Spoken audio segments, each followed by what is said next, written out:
Good evening, everybody, and welcome. My name is Sabir, pronouns he, him, and I run events here at the Strand. Before we launch into a discussion of the new three-part Netflix film, Fear Street, I'd like to share a little bit of history about the Strand. The Strand was founded in 1927 by Benjamin Bass over on 4th Avenue's Book Row. Stretching from Union Square to Astor Place, Book Row gradually dwindled from 48 bookstores until, after 93 years, the Strand is a sole survivor, now run by third-generation owner Nancy Bass Wyden.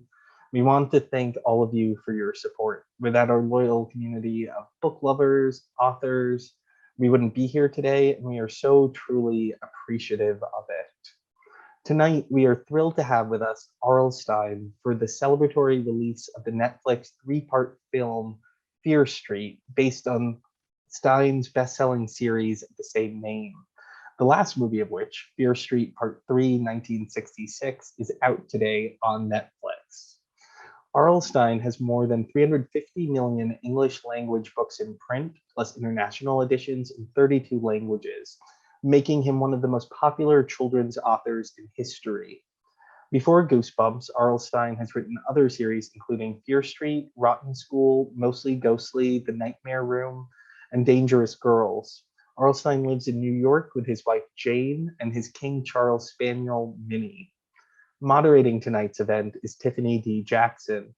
Tiffany is the New York Times bestselling author of Allegedly, Monday's Not Coming, Let Me Hear a Rhyme, and Groan, a Walter Dean Myers Honor Book, and Coretta Scott King John Steptoe New Talent Award winner. She received her Bachelor's of Art in Film from Howard University and her Master's of Arts in Media Studies from the New School, and has over a decade in TV and film experience. The Brooklyn native still resides in the borough she loves. You can visit her at writeinbk.com. Joining Stine and Tiffany in conversation tonight are Fear Street stars Kiana Madeira and Olivia Scott Welch.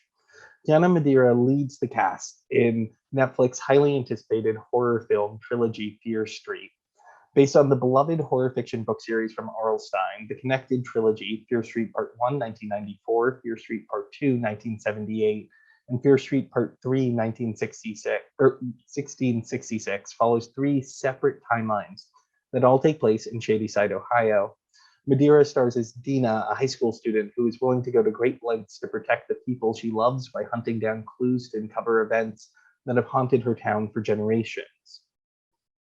In addition to Fear Street, Madeira recently wrapped production on the next two films in the After franchise, After We Fell and After Ever Happy. On the television front, Madeira is best known for her role as Mo in Netflix's coming-of-age drama series Trinkets. Born in Toronto, Madeira began auditioning at the age of 10 and got her first break in a series of local educational films that same year. Since then, Madeira went on to star in Family Channel's sitcom series Really Me, YTV's The McDonald Hall film trilogy, and multiple Disney Channel original movies, including Harriet the Spy, Blog Wars, Bad Hair Day, and The Swap. Madeira currently splits her time between Toronto and New York City. Olivia Scott Welch is an exciting actress on the rise. Most recently, Welch starred in Amazon Prime Video's YA series Panic, adapted from Lauren Oliver's The New York Times bestselling novel of the same name. Amazon released all 10 episodes of Panic on May 28, 21. Welch stars in Netflix's highly anticipated, interconnected film trilogy, Fear Street. Her previous screen credits include Netflix's critically acclaimed limited series, Unbelievable, the beloved ABC comedy Modern Family, and Marvel's Agent Carter. Welch currently resides in Los Angeles. And so, without further ado, please join me in welcoming Bob, Tiffany, Kiana, and Olivia to the stage.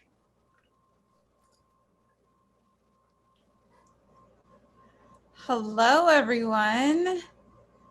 Hi. Hi, here we are. I'm like so nervous. I'm so excited. Me too. This is amazing. Well, first, I want to say congratulations. Final movie is out today. It's amazing to all of the listeners out there.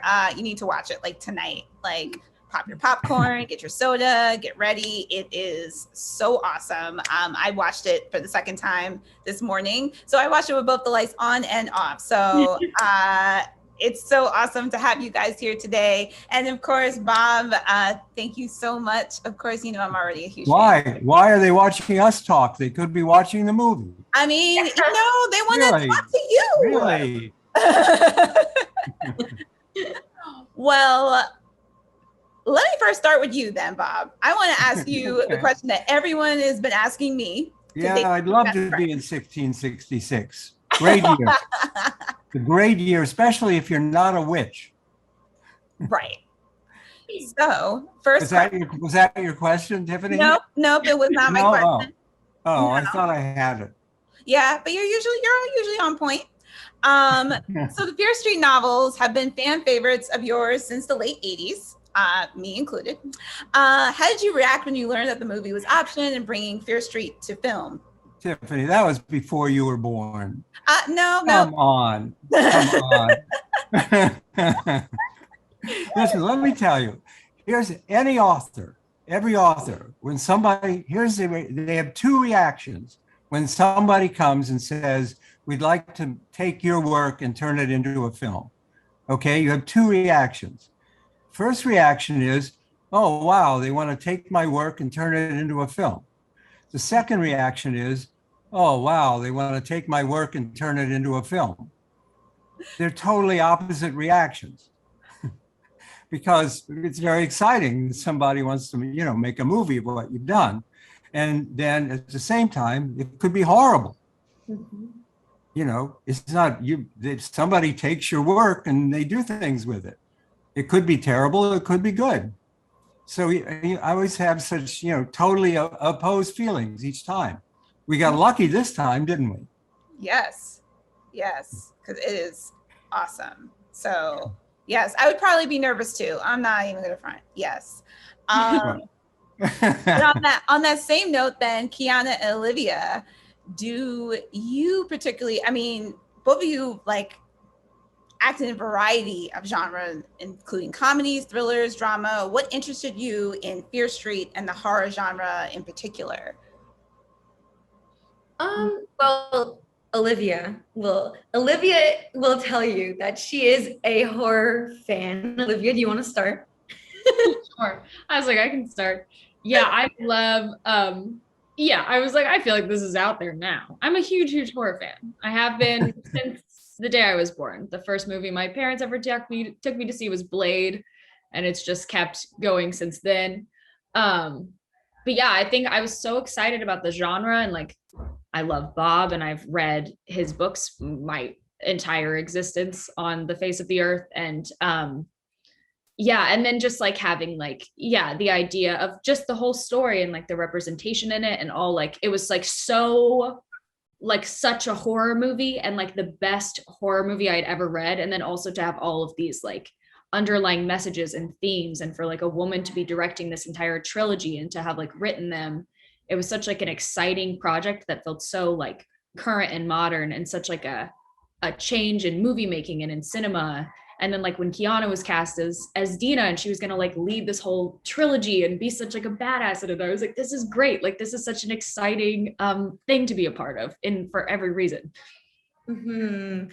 I agree too. There's something about horror that is so exciting because it's a genre that you can break all the rules in a sense. Mm-hmm. And these movies definitely have the craziness of horror. And at the same time, they're grounded in this love story at the front and center. And like Olivia said, we deal with so many other issues as well, so much social commentary involving systemic oppression and people of color and the queer community and marginalized groups of people in a horror film, where around you there's blood and gore and craziness. And so it was such a nice balance between the unrealistic things that horror involves and then the really real things that everyone deals with today. So just really exciting to be a part of something so groundbreaking in that way. Yeah, because I felt that there were so many themes sort of woven into the entire movie but it was so subtle. It wasn't like kind of force fed. So it was beautiful in that sense, because I almost forgot, because I was so busy like looking for the killer in every corner, literally every corner. I felt like there was a killer coming from every direction. So, which is awesome. Great. Bob, Yeah, it was exciting for me because I never had themes. I never have any themes. really? All those things she was talking about, I don't have any of those. My only theme is, run. You're running. That's it. Right. There's no other messages. You don't get any messages in my Fear Street. Which I actually was just about to ask you, how much input did you have in the script? Did you have None. I didn't have any input. Nobody wants the author around. Who wants to talk to the author? Of course, everyone wants to talk to you. Well, Tiffany, my input was like the 80 books that I wrote. Yeah. That I was crazy enough to write. That was my input, because what they did with the films is they didn't really do the books, and they didn't really do the history that I created, but they did the spirit of it. They captured the feeling, the atmosphere of Fear Street and what it's seriously about. That's what they did. So that was my influence, but nobody ever asked my opinion. Did you have a chance to like visit the set or meet any actors during film? Oh. Yeah, we had a great day. I visited in 1666, and we went down to that colonial village on a hot summer day in a pasture in Atlanta with about 140 humidity, right? And pigs running around. And this amazing village they had bought. I just think the people who build the sets in movies are the same for the Goosebumps films. These guys, they're geniuses. They're amazing. They're so painstaking with the village, the 1666 village. They went up to New England and they brought down wood from New England, aged wood, to make sure that the wood was authentic. And back in those days, they didn't have flathead nails. The nails were just straight things. And that's what they used to build this village. Just to make it as authentic as they could. That was amazing. Yeah. That's some amazing attention to detail. And then like everyone's costumes, the accents, everything really sort of blended together that I almost forgot that there were like 2 other films right before it until we like fast forward. Right. It was sort of a film on its own. Yeah. It had its own special darkness. It was different. It really was like a different movie. Mm-hmm. Which, speaking of the darkness of this, so you can ask anyone. I'm a huge horror movie fan. I've been watching horror movies since I was 4 years old. So this honestly was such a throwback to like my childhood summers watching slasher camp stories and witchcraft and stuff like that. So it was so amazing. So Kiana and Olivia, I just wanted to read this quote. Please ignore our. I thought that was a scream. I was like, this is really on brand right now, Bob. He didn't like your question at all. That scared me. That's a horrible bark, isn't it? He doesn't even bark. Look, he's howling like a monster. Tiny little dog. I apologize. It's okay. That was so on brand for this moment. True. Yes, right. I was going to read this quote from The Daily Dead that noted that the series pays homage to all those summer slashers we love, but its content is often far more violent and grisly than most of them could ever get away with. Did you look at any other horror films and kind of to prepare for this role or get some inspiration? Yeah, we rewatched Scream, the original. I think there's a lot of things about these movies, especially part 1, 1994, that super pay homage to the original Scream. And then Friday the 13th. Yeah. We kind of had like ones for each like decade. Like everyone kind of had different homework. Lee showed us a lot of scenes from The Village. Do you remember this? Yeah. It's an M. Night Shyamalan movie, but she showed us a lot of scenes from The Village for the 1600s one. We all watched like the Goonies in the sense of like the friend, like the palpable friendship. I think like she knew, she was like, you guys are on your way to being this close in real life anyway. Go ahead and watch the Goonies. So you can, like, That's a great kids movie. Yeah. Goonies. Yeah. It's really great. Really, it's such a sweet movie too, and I think she wanted our movies to be really sweet, which I think there's like such a sweetness and like coziness to them that I think is so nice. So that was kind of our homework for that. But yeah, I just have seen so many horror movies. You know what I mean? There would be like little references that we would do, and I'd be like, "This is from Poltergeist 3, isn't it?" Yeah. And people would be like, "Yeah, how do you know that?" And I'd be like, "I've seen it all. I've seen it all." I learned a lot about horror films from working with Olivia, and I'm so grateful. I feel like every time we talk to you, I'm just learning more and more. I'm like, yes, tell me everything. Tell me it all. I know Fred had to do an interview with like GQ France, and he was like, Olivia, they're gonna ask me about horror movies, so if we could just sit down and talk about them before. I was like, yeah, I'll debrief you for your review. It was very funny. So good. So at the heart of this, particularly 1994, it's very much a love story between your two characters. And there's such an amazing LGBTQ rep in this series completely, which is, and it's done so tastefully and so beautifully. And I guess my biggest question for you is, why do you think it's so important that all genres have this type of rep? And especially for our teen audience who don't typically get this. I think what you were saying earlier, Tiffany, about how like there's so many messages and it's such a layered movie, but you kind of forget it's all like blended in so well that I think like the movie handles putting a message into a movie so well. Like it is a thing where it's like, yeah, like there's a queer love story at the center of it, but like their friends are like, yeah, Sam and Dina are dating. You know what I mean? And it's Sam and Dina are dating, you know? And it's not treated any specific way of like putting extra emphasis on it to make it feel like excluded from the story. It just is the story.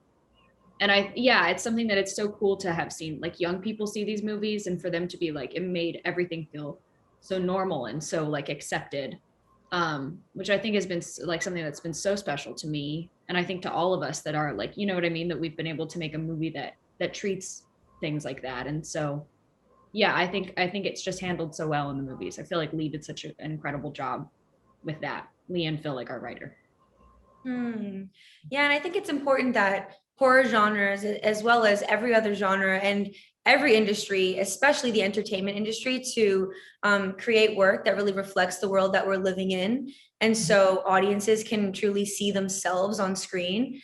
And, you know, in the history of movie making, there's been a lot of groups of people, including the queer community, who have been left out of that, or if they have been included, they've been included in a way where in horror they would be killed off first, or, you know, like there was this trope that was called bury your gays that existed in the horror genre. And so it's important now, being the next generation, to take those things and eliminate them or completely flip them on their heads and make those people now the heroes of their own stories, and really just show audiences that even though people try to put you in a box and tell you that you're, you know, always going to get the short end of the stick, or you know, be victims of circumstances, or you're cursed, you know, like they say in our movies, you really can be the hero of your own story. And I just think that entertainment is so powerful, and it really lends a voice to people who feel voiceless at times. So it's important that our industry continues to move in that direction. Yes. I mean, and everyone gets chopped to bits. Exactly. So, that's right? We know I know. really solid representation, and also the worst, most iconic. Also, no, yeah, at the same time, like people, main characters who you think might make it, as we see in Fear Street, you know, movie one especially, like they don't make it, and it's heartbreaking. It's heartbreaking. Adds to the drama for sure. Yeah. So Bob, I mean, I feel like you've seen many of your books turned into film, but I guess we sort of kind of covered this question before, but what makes this film trilogy different from any other adaptation of your work? It's R-rated. That's what makes it different. That's real. I've never had an R-rated thing. My life isn't R-rated. Nothing. Everything I have is PG. I've never had any R-rated thing. So, I mean, that's a big change. And I wondered, how my readers, how they would react. And in the beginning, I said something about, the Fear Street movie is a lot scarier than Goosebumps, but it's also scarier than Fear Street. Right. And I thought, it's a lot more screams and a lot more violence and gore. Yes. So that's a whole new thing for me. Mhm. A lot of people actually, because of course everyone knows I'm such a huge fan. So my text messages were blowing up and was like, was Fear Street this gory before? Like you remember most of them. And I was like, no, they weren't this gory, but if you took it like a heartbeat further, like this is what was happening off page. Like, Yeah. This wasn't on page what we were reading as teens and as, preteens, but this was sort of happening off screen. And so now we get the honor of horror movie buffs like me getting a chance to like see everything I was imagining in my head anyway. So sometimes it happened right up front as well. Oh yeah. A lot of people remind me of the scene where the boy put his hand down the garbage disposal. Yes. A lot of people seem to remember that scene. I will never have That's worthy of these. That's worthy of these movies, I think. Yeah. Really. So Kiana and Olivia, do you have a favorite, not to put you on spot, but do you have a favorite R.L. Stine book or particular memory associated with reading any of his books? Honestly, I don't have a specific title, but as a kid, I was obsessed with Goosebumps. And my brother and I, we would like build forts in our room, like with the blankets and like tuck them into furniture to like build just like forts. And in the dark, we would just read Goosebumps all the time. And at the time, there was also the Goosebumps show, TV show. So for us, like they were really scary. I remember like, especially reading them in the dark and together, like they're just, I remember as a kid, I was in love with your work, Bob, and Goosebumps like was everything to me as a kid. Oh, that's so nice. Yeah. Thank you. Thank you so much. Really. No, that's very nice. The Goosebumps TV show was totally Canadian. Yes. Completely. Exactly. You'd be down in the Florida Everglades and they all had Canadian accents, right? And I know. And I think we used, you had to be Canadian to be on the show. I think we used every kid in Canada. Yeah. Everyone. We had 11-year-old Ryan Gosling is in Say Cheese and Die. Yes, he is. Yes. Oh my God. Right. I don't even know if Goosebumps was showing in the States or was it, I'm like, was it only in Canada? No. It was, it was on Fox Kids at the time. Okay. And we were on prime time a lot. A lot of them, like The Haunted Mask, the hour-long ones, they were on in prime time. Wow. But kids would come to my book signings here in this country, and they'd say, I'm an actor. How can I be on the show? How can I be on the Goosebumps show? And I'd say, well, you have to be Canadian. And every time they said, what's that?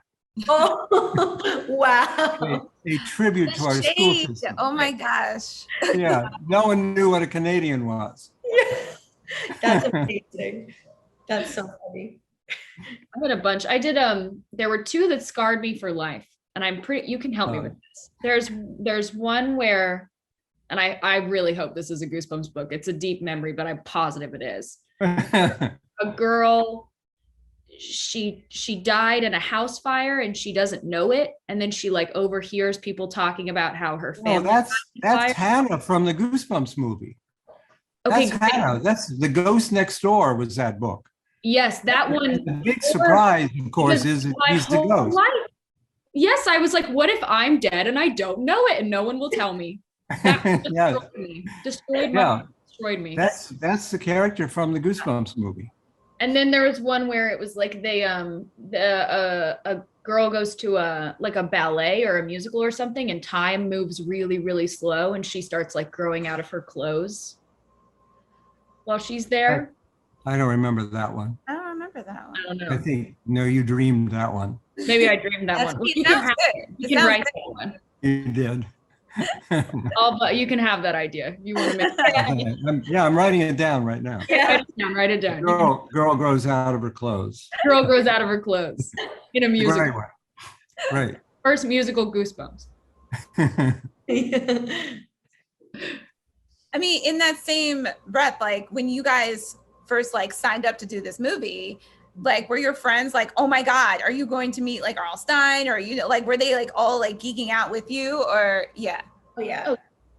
Oh yeah. 100%. And even before the movies were coming out, like leading up to it, that was always like my top pitch. I was like, Fear Street, you know, R.L. Stine, who wrote Goosebumps.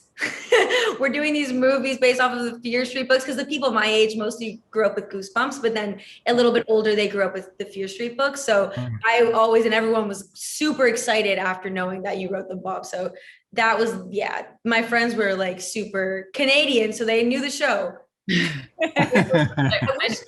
I wish I was acting when I was even younger so that I could have been on Goosebumps in Canada. That would have been amazing. Yeah, great. We filmed it in an old Molson brewery on the river in Toronto. I know exactly where that is, like right off the Yeah. highway, right? Yeah, right. Yeah, that's Right. awesome. It was right.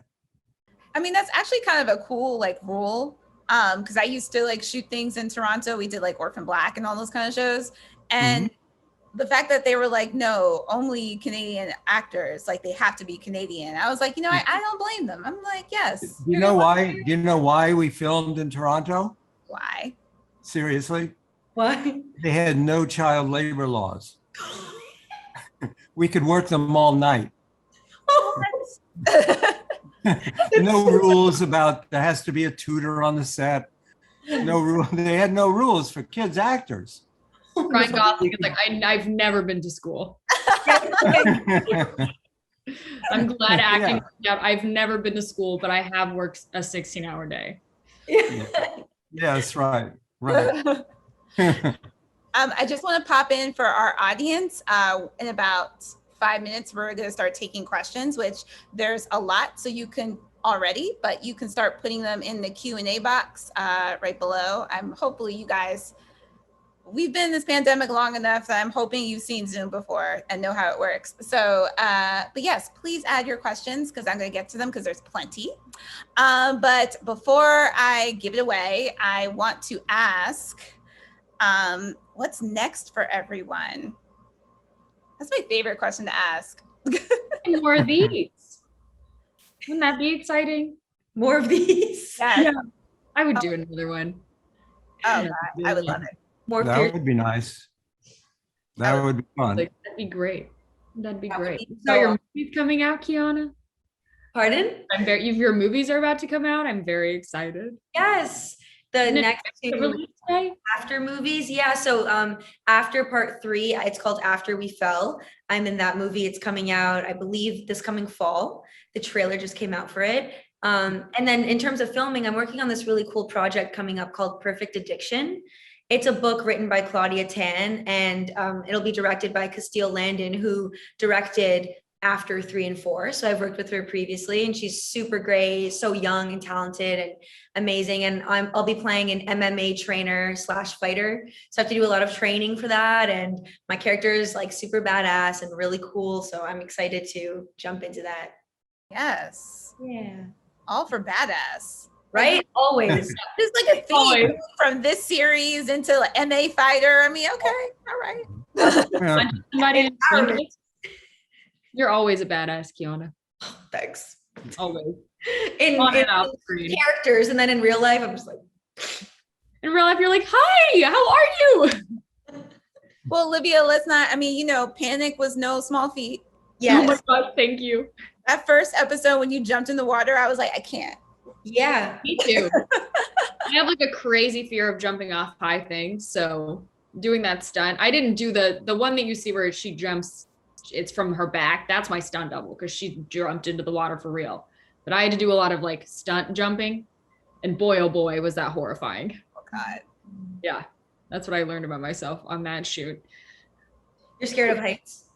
Yeah, not even like being up high, but jumping off high things. For Yeah. sure. Not gonna do it. I'll never go skydiving, and no one can make me. Same here. And Bob, what's up for you? Yeah, well, I have more Goosebumps coming up. Next year is, believe it or not, the 30th anniversary of Goosebumps.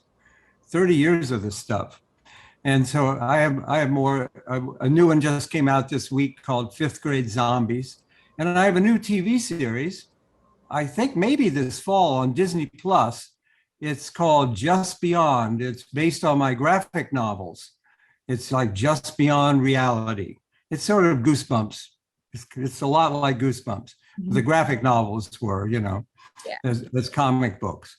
And we've filmed 8 episodes of Just Beyond for Disney. That's so exciting. That's so exciting. Congratulations. Yes. We keep moving. We just keep moving, you know? Yes. Yeah. All right. So I'm going to jump into some questions so I make sure I get enough in. So let me start. Oh gosh, there's a lot. All right. Let me start from the top. Question from Drew Becker. Sorry if I butcher your name. What was your favorite part about filming Fear Street? Favorite part? Favorite part. I'm like, I think mine's very lame and sappy, but I think being together all the time, you know what I mean? I was like, it was such a good, like, especially the 94 cast was only like the 5 of us and we were together. That's where we like spend most of our time. And everybody was we were truly like a tiny little family, and it made doing all of the crazy stuff we had to do like the most satisfying and fun thing in the entire world. Because we just got to be together all the time, and we'd be like up in the middle of the night. Like we only were worked at nighttime. So it was like, we were all nocturnal, but together, you know, and it was very sweet and fun.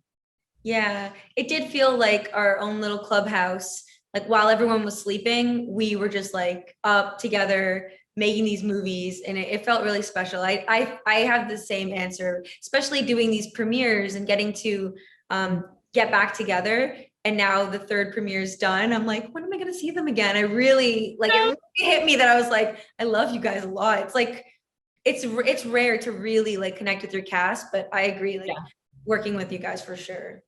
I know. I'm so sad that it's all over. This is a fun question from Tanya. How did you guys perfect your horror scream? Ooh, yeah. Do you want to go first, Bob? Tell us about your horror. No, I don't have a horror scream. I've never screamed in horror in my life. Not like you. You're good. I feel like mine, I get really like, I never scream in real life ever. Like I do a lot of like, you know, like I'll do some gasp, but I never scream. So when we got to set that day, I was like, I've never screamed in my life. So I hope that this goes well. And then it did. It went pretty okay. Yeah. Which was good. You have a great scream. I do not have a great scream. I'll be the first to admit it. I have like my voice, I lose my voice really easily. It's like raspy. And if I even like project for a long time, I'll lose my voice. So when we came to set and Lee was like, okay, now we're going to do a close up on Dina screaming. And I was like, I don't know if we should, but we did it. And my take on a scream was like, ah! And he was like, what was that? That was crazy. And I was like, I told you. Also, it works. Dina wouldn't scream a high-pitched scream. So let's just get Sam. Sam will do all the screaming. I have not perfected it. And I don't know if I will. Bob, if you could choose one book from your Fear Street series to be turned into a movie, or another movie, I suppose, or be a part of the series, which one would you choose? Oh, I think probably the cheerleaders, the evil cheerleaders. I think they would make a good movie. There were a lot of cheerleader stories, and they were all pretty nasty. Yes. There was also the one, the Silent Night books with the really rich girl, Reva Dalby, whose father owned the department store. And she was a lot of fun to write because she was really nasty. And I think those books would make good Christmas horror. Yes. I'm like, those are like actually my favorites. So yeah. Yes. Oh, Yeah. nice. Somebody in Netflix, listen to me. Yeah. Make this happen. Oh, sorry, I just had another question. So Kiana and Olivia, how did you guys feel portraying Sarah and Hannah's story? Mm. Hmm. And this is from for everyone who hasn't seen it, Sarah and Hannah is from the episode that dropped today. Mhm. Yeah. Wow. I mean, that the 1600s portion of the trilogy is super it's tragic and it's dramatic and it's really heartfelt. And for me personally, playing Sarah was like such an honor. Even every time I reflect and I think about playing that character, it really means so much to me, because the whole time we're talking about this witch, and then to actually, you know, when we go to shoot this movie, dive into her circumstances, like physically, emotionally, mentally, spiritually, it really gave me a different perspective on, one, putting labels on people that you don't know, and also just respecting our ancestors and not knowing what people in the past have gone through to be in the place that we all are in today, really like understanding the struggles that existed back then in a different way than they exist now. So playing Sarah was such an honor. I feel like I learned a lot about my capacity for empathy and how it's deep. And yeah, I really, really enjoyed playing that character a lot. Yeah, I think, yeah, all of that I think was so important to us. And like, it was cool too. Everyone took like the 1600s portion like very seriously and read a lot about like witch trials and like why those things happened and like the ways in which like women were persecuted for very like trivial things nowadays, and how it was, you know what I mean, like super messed up in that time. And then yeah, I think it was cool also to play like Hannah and Sarah, because you get to see, it's like they're the parallels to Sam and Dina, and we got to like play those parallels and show like a happier time and like portray like a very sweet and loving relationship, which I think was very special and special to the trilogy and the themes and like the stories and everything. So I think that was really cool in all those aspects. Another question is, if you could make a spinoff about one of the killers, who would it be and why? So there were so many killers in this series. That's impossible. That's impossible. Yeah. It's impossible. To choose one. I'm super interested in seeing a spinoff about Ruby Lane, Yeah. you know, and like just like her backstory and another like teenage girl who a lot happened to. I feel like seeing a Ruby Lane spinoff would be awesome. Yeah. I know the Ruby Lane spinoff is crazy. Yeah. A Ruby or like a Billy spinoff is crazy. Yeah, Billy Barker is so creepy. Yeah. So So creepy. I'm blanking on the little boy's name. That's him, Billy Barker. Yes, yes. The baseball one? Yeah. Yeah. Oh. Yeah. You're fine. A creepy kid killer? Yes, I would like to see that. Thank you. Exactly. Exactly.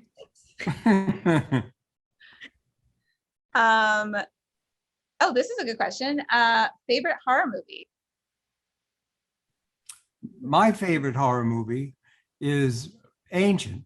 It's from the 1930s. It's called Island of Lost Souls. Oh, yeah. It's a Dr. Moreau movie. Mhm. It's about this doctor on a remote island who is trying to turn animals into humans. He's experimenting, and his experiments have gone horribly wrong. And the creatures he's created are grotesque and sad and awful. And when this movie came out, Island of Lost Souls, I think 1933, it was so upsetting to audiences, they threw up in their seats. See, that's a horror movie. Mhm. Wow. Oh man. Oh, Tiffany, this is so hard. I think I know. I was like, you're with me on this. You understand. You understand. I love The Exorcist. That was the last movie I got to see in a theater before quarantine. And I was like, this movie, every time I watch it, it's incredible. That's a great horror movie. That's a good one. Yeah. Those Exorcist movies actually really scare me. Yeah. They seem like oddly realistic. Yes. I'm going to watch that one for sure. Island of the Lost Souls. I've never seen that one. Honestly, my favorite horror movie I'd have to say is Get Out. It's like fairly recent, but I love what they did with that. And I love, I just thought it was different and cool. And the social commentary once again was like really heavy and important, which I thought was great. So I'll choose Get Out. But to be fair, I need to watch all of these great ones because I haven't seen too many. Have you seen Pet Cemetery, the Stephen King one? No, and I've heard of it, but that's my favorite Stephen King book. And I think the scariest book he ever wrote. And a really good movie they made out of it too, Pet Cemetery. Okay. I liked it so much, I think I've stolen it about 5 times. All right. Yeah. Cemetery is so great. So that's actually, well, it's not my favorite, but Carrie is actually my favorite. His very first book. Very first book, movie, favorite. Yeah, lots of blood. Yeah. Yes. Perfect. I love a good revenge movie. Bob, what's your number one horror writing tip for aspiring horror authors? There has to be a big twist. That's my main twist. That's my main advice. It's right out of the Goosebumps movie. Every story has to have a beginning, a middle, and a twist. For me, that's what's great about horror, that it surprises you. It's not linear at all. You don't predict what's going on. It's always surprising you. Yeah. Did any of you get to keep anything from the set? I have my my sweater that Dina gives Sam, the like navy one with all the, I have that sweater. Cute And sweatshirt. then I have my cute sweatshirt, my Sunnyvale sweatshirt. That was a joke between Kiana and I when she comes into the hospital and I'm eating my now infamous Jello. And I'm wearing my Sunnyvale sweatshirt and Kiana goes, cute sweatshirt. We said cute sweatshirt to each other 500 times while we were filming movies. Every time we saw each other. Cute sweatshirt. Cute sweatshirt. Or just like different, I'd be like, Kiana, you know what? That's a cute sweatshirt. Yeah. I find new ways to say it every time. It was very, very fun. So you kept your sweater. Anything else? Yeah, and then my Sunnyvale sweatshirt. Yeah, So I kept both of those. And then I stole like a cup from the police station. That's like lame. There were so many things. I kept Dina's drumsticks. Yeah. Might be the only thing I kept. But there were now looking Doc Martens, don't you? Oh yes, Dina's Doc Martens that she wears throughout the 94 portion of the film. I have those still. I wear them like every day. I broke them in on set. And so I was like, please, they let me keep them. I didn't even really have to ask, but I was really happy because once you break Doc Martens in, they're good for life. So, And they're yours, like they're to your feet. I have my Converse too. I have my Jack Purcell Converse. Oh, That nice. reminds me. Yeah. Bob, did you get to keep anything? No. No one gives you anything. We'll make sure to send you something. You gotta get you something for sure. Yeah. No, it's sad, right? Favorite. I was going to give you a really crass answer, but I got to keep the money. Yeah, exactly. That's fair. But who would give an answer like that? How horrible an answer is that? It's true. Really? No, keep it real. You gotta keep it real sometimes. Yeah. Well, okay, another question for you, Bob. Which one, this is a hard one, which out of the 3 in the trilogy do you love the most? I love the 1666 section. That's my favorite from all of them. As I said, I think it's a movie unto itself. And I just love the darkness of it and just the pacing of it and just the look, the whole, that's my favorite part. Well, then this is a good question to follow up with. What was the hardest scene from the 1666 to film for both Olivia and Kiana? I'm still so hesitant to give away spoilers, even though I know the movie came out today. Oh, right. Yeah. Just like, oh, Yeah, maybe we shouldn't, because yeah. I can know. imagine your answers, so that's why I'm like, Yeah. oh, maybe we shouldn't. Someone else asked, how long did it take y'all to learn the Old English? We started working on it from the beginning of filming movie 1. Mm-hmm. It was at like, what, it was like 3 months every week. We were, well, all the time we would have to practice pretty much every day. We had homework to practice and we had our sessions on the weekends. So I think a couple of months we worked on it before we actually started filming. Yeah, because it's very specific and it was kind of made up for the movies. Yeah. Because it was like we're from Ireland, but we've like pretty much acclimated to the America, New America, and like it's an in-between accent. So it was like very specific. And yeah, we practiced for a long time. So this is a great question because I love the soundtrack for the entire series. It was so amazing. So I'm curious, what was your favorite song off of the Fear Street series soundtrack? So hard.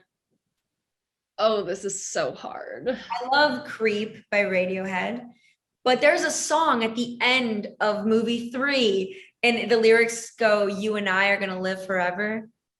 Do you know that song? It's very classic. Yeah, it's maybe. Yeah, what song is that? I'm obsessed with, and it hits at the right time and it makes me emotional. Yeah, it is gigantic. It is gigantic because then it goes to Mr. Greaves. Yes. Yeah, so we go both songs. I love, it's not like my favorite song in the soundtrack, but it's my favorite cue. And it's when Ziggy goes into the mess hall like middle of 78 and she puts Carry On My Wayward Son on again, and it like does the shot around her and she runs off, and then like Tommy comes in and he's holding the axe and it's playing. I'm just like, this is so epic. Yeah. It's like a crazy reprise of that song in the movie. Yep. Bob, do you have a favorite song? I don't, but my son Matt is a music producer for Broadway musicals.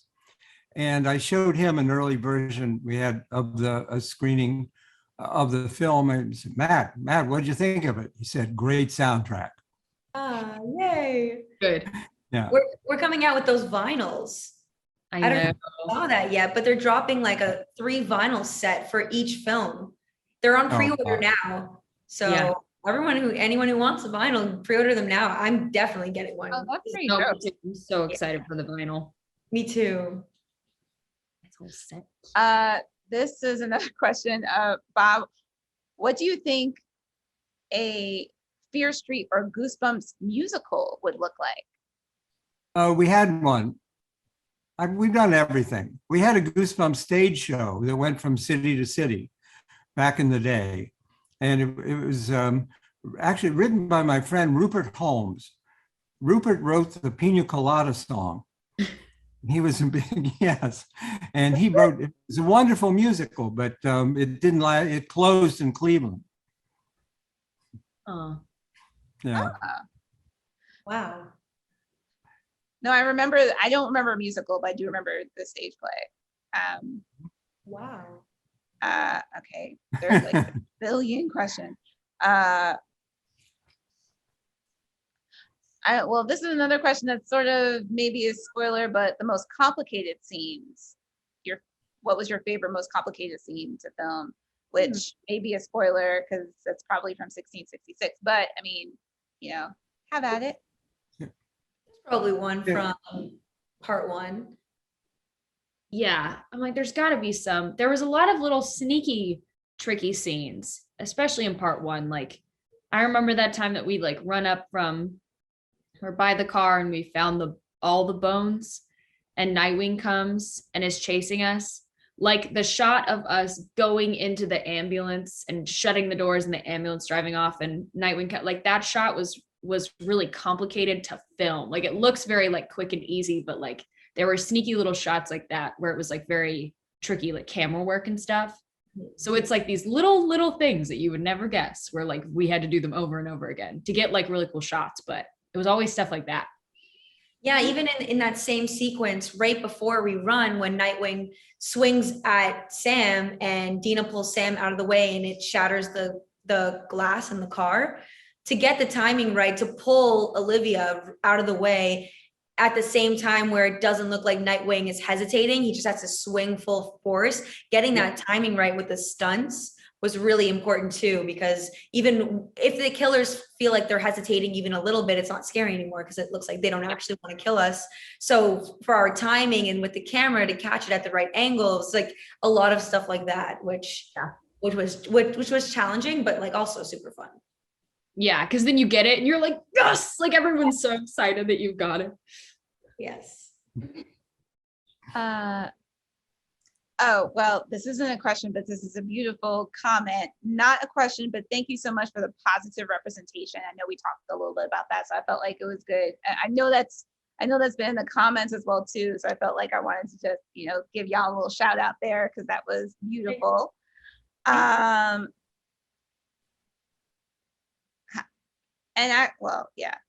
gonna skip that question. You filmed in 4 months. Did it feel really quick or pretty long? Especially since you guys were very much like a family and you still miss each other. Yeah.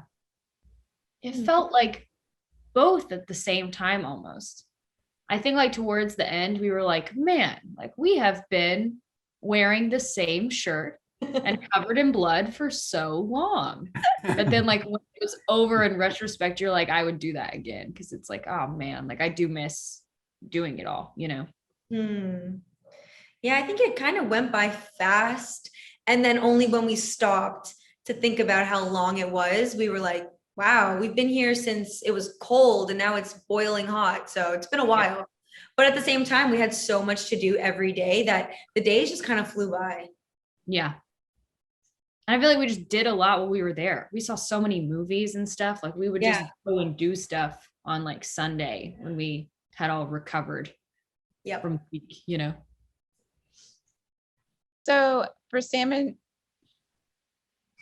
Dina going forward, what would y'all like to see them do or be doing together? Sort of like, a fan fiction of sorts, or maybe, we'll see them in, maybe another season or 2 or 20. I would like to see them again.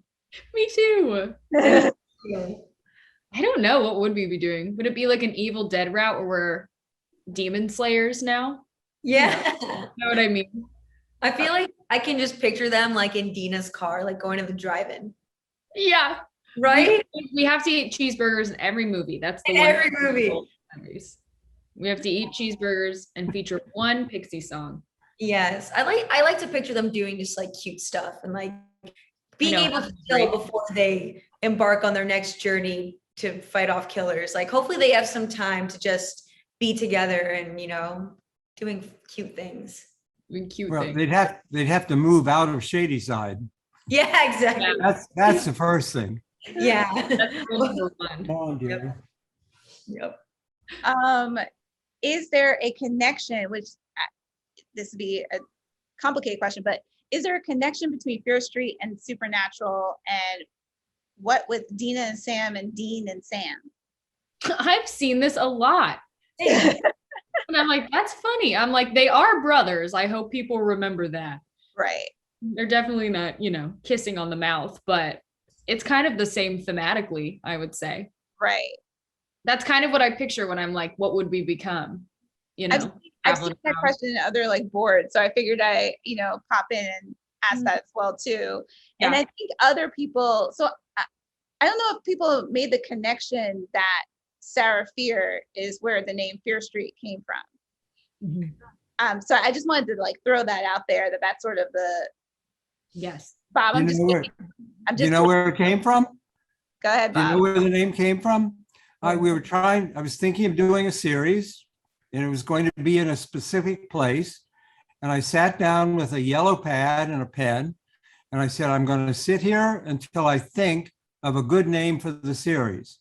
and I wrote Fear Street. Wow.